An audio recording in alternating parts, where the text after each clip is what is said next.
sad, so sad.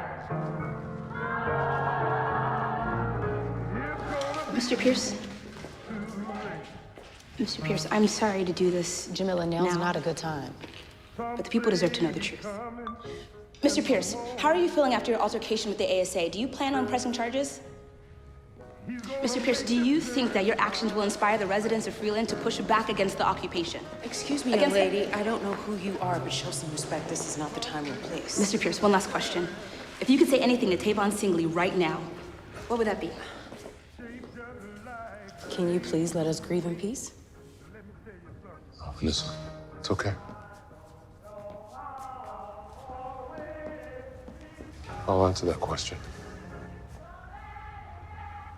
If I could say anything to Tavon, I would tell him how proud I am of him.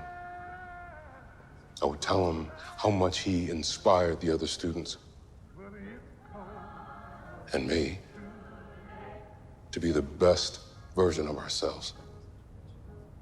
I would tell him that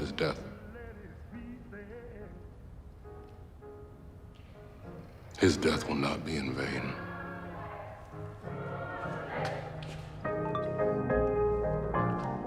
To enter, have to go